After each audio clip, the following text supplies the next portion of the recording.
So I was thinking when I was practicing, because I was up and down between practicing consistently and then not practicing consistently. And I would find that when I wasn't practicing consistently, when I would come back and play, like literally to just play, actually my mind went into a mode where it was trying to remember everything that I had worked on for the years that I have played, and some stuff that I've probably done a few months ago.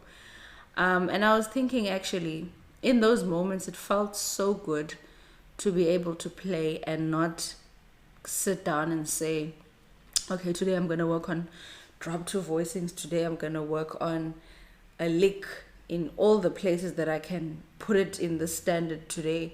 But to actually just sit down and play and allow your body and your mind to recollect everything that you've ever practiced and try to put it in a way that is unique to you. And there's one thing that has always stuck out that a teacher of mine in my fourth year of studies said: every musician should be able to get through a song in his or her own unique way. And that actually kind of, I don't know, it just made something connect in my mind. Because at first I thought, okay, I had to be able to do things the way Oscar Petersen did. I had to do the way things, how Bud Powell, managed that turnaround. I had to be able to do it that way. And it's good to learn all of those things, but you should be able to get through a song in your own way. And so it kind of encouraged me to explore these devices in a way that is unique to me. And sometimes when you just sit down and play and allow yourself to do that, you start to actually develop what your voice is. And today I just wanted to make a video about that, to just take this song, My One and Only Love. And firstly, what we're going to do is I'm obviously going to show you what the song is, in its kind of plain format, what the chords are. And then I'm going to kind of take you a little bit into my own process of saying, okay, look, in this place, you can add this device. And this is how I'm going to add this device. And we can see how the song will then start to build and start to take shape and start to kind of take on my voice, And essentially what you are trying to achieve is to achieve your voice. So let's try to do that. So first, I'm going to play the song, just how it was composed. So it starts on chord 1, and I'm playing it in the key of F major.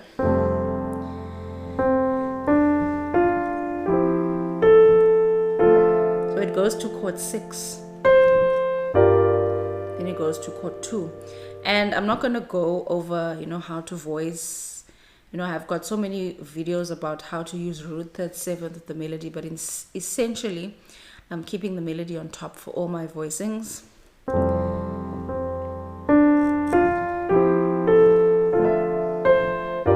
So 1, 6, 2, right, it goes to chord 5, then it goes to chord 6, then chord 4, and then it goes to chord 3, which is A minor 7, then 5 of 2, and then to 2, 5, sharp 5,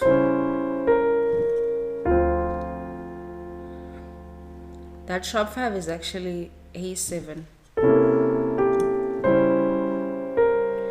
The movement that's actually happening there is, but we're doing it via harmonic voice leading, so you could explore those as well.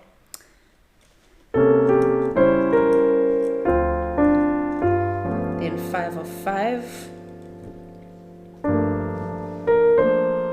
2, 5, then we have a turnaround, 3, 6, 2, 5, 1.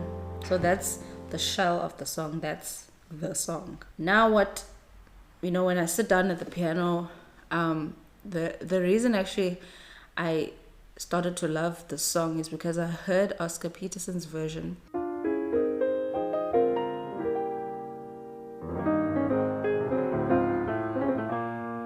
And what he does, some of the things that he uses, I'm going to try to use today within exploring my own way of doing it. So he actually plays a song in the key of E flat, and it does something like at the beginning.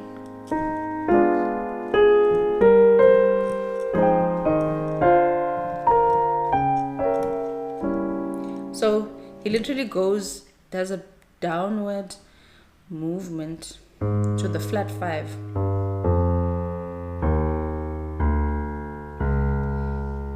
And actually even further down, which takes us to the diminished of the 5.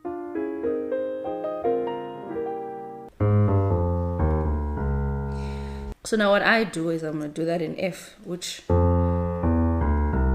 that will lead me to B half diminished, and then the flat 7 of 5. Let me explain. Let me actually show you what that means.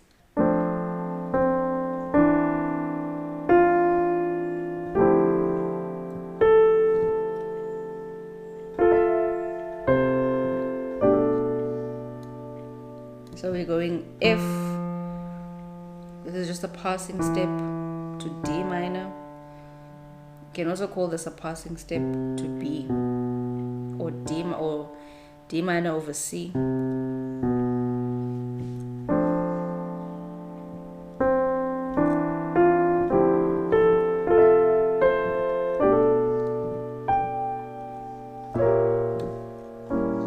So instead of landing on C7, we land on the diminished, we land on the flat 7 of C7, which also accents the diminished. Okay, then the song goes to chord 6, right, to chord 4. Another thing that I really liked that Oscar Petersen does, I found Oscar Petersen has kind of like this gel between gospel and blues and jazz.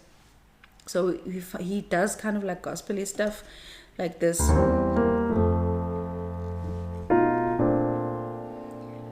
And I like that, instead of, he lands on chord 1 instead of landing to chord 6. And the reason for that is because chord 1 and 6 both function as tonic chords. So you could actually substitute them for each other, which I actually like the sound of going back to chord 1.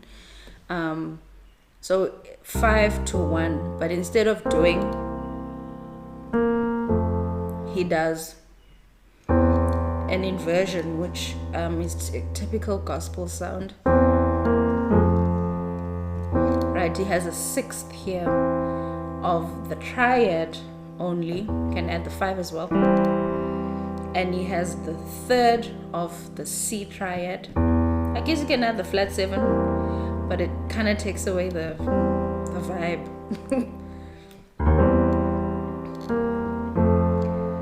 Right, so that's what happens.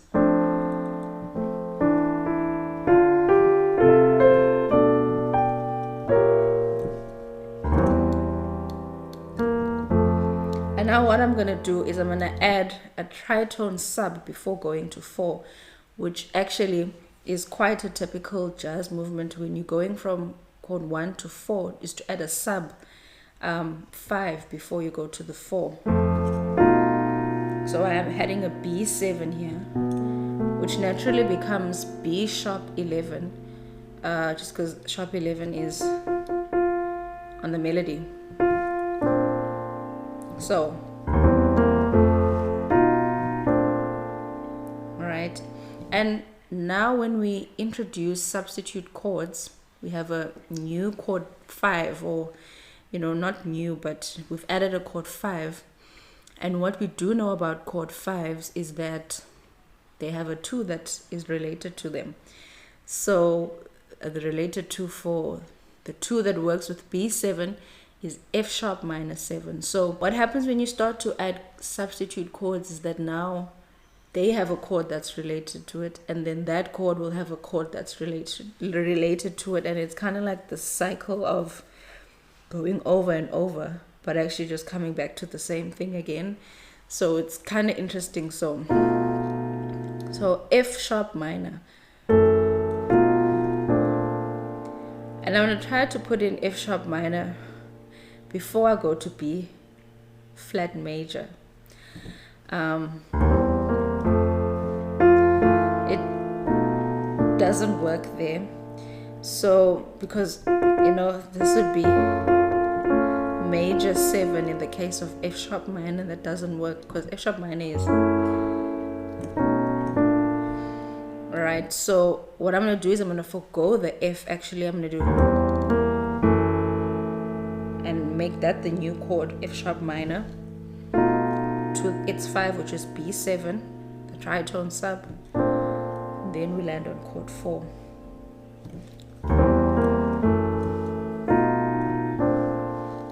Right, now we are targeting chord 3, right? Because now we're moving to...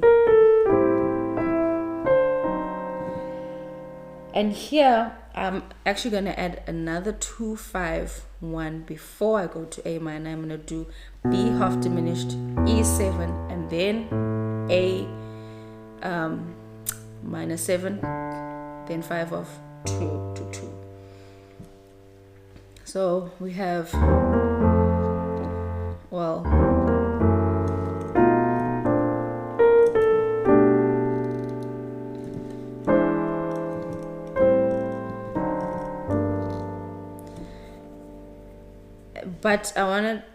but this B half diminished actually, because we've got the G there, and usually half diminished has an F, right? Now this comes with me having played and experienced different types of chords, and I just see this opportunity to actually call this chord a G triad with a 3rd in the bass, right, or G9. I guess another gospel-y thing to do, just because the F wouldn't really work with that G, so we make it a G triad.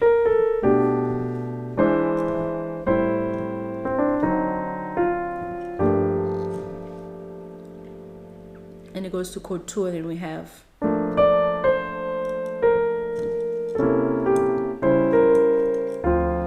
right, we have that movement with the 5 sharp 5 to 6, and I want to actually make this a 2 5 1,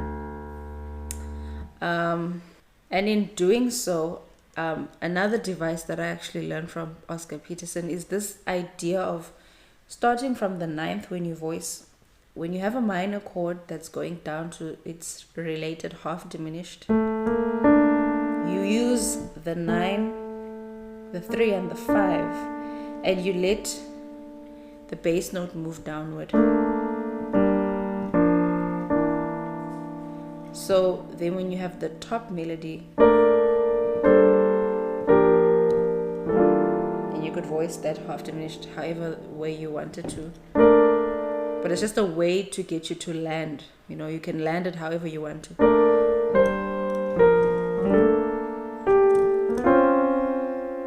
These are cluster chords.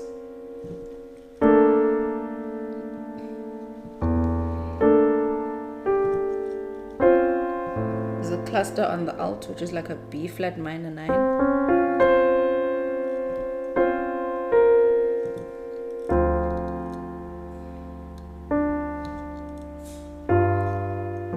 So here we have 5 of 5, and 5 of 5 I'm actually going to put in a sharp 11. And if you didn't know this, people always tend to wonder, and I always used to wonder, where do you put sharp 11? Because it's such a crunchy sound. It's so like, when you put it in a place where it doesn't belong, it's like, whoa, I was never ready. So, but one thing I can tell you for sure is most of the time sharp 11s work for secondary dominant chords like this 5 of 5, and they almost always assume a whole tone sounding sound. So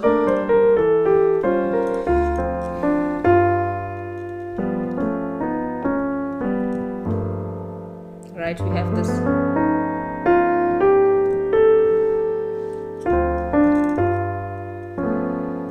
Then it goes to chord 2.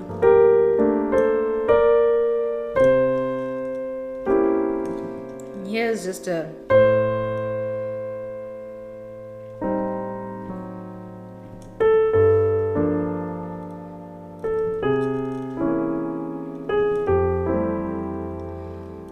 so you could do tritone substitutions here as well. The nice thing is that you're holding the C on top.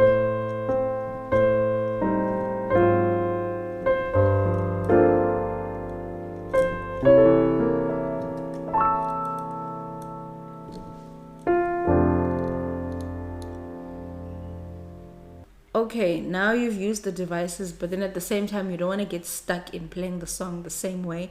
So in as much as I'm adding all of these things, I also want to try to be creative in how I use them and perhaps think of other tools that I haven't employed. So let's see.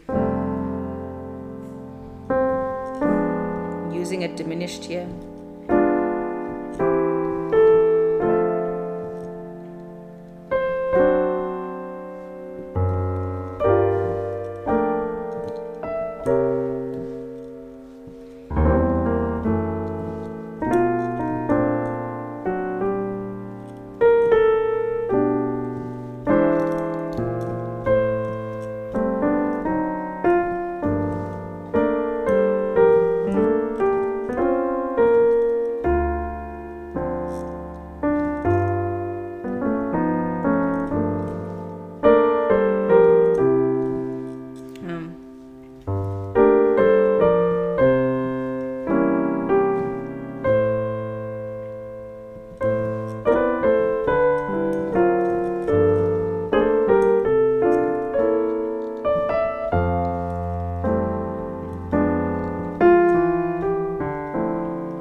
You get the idea. So we just try to make things a bit more creative.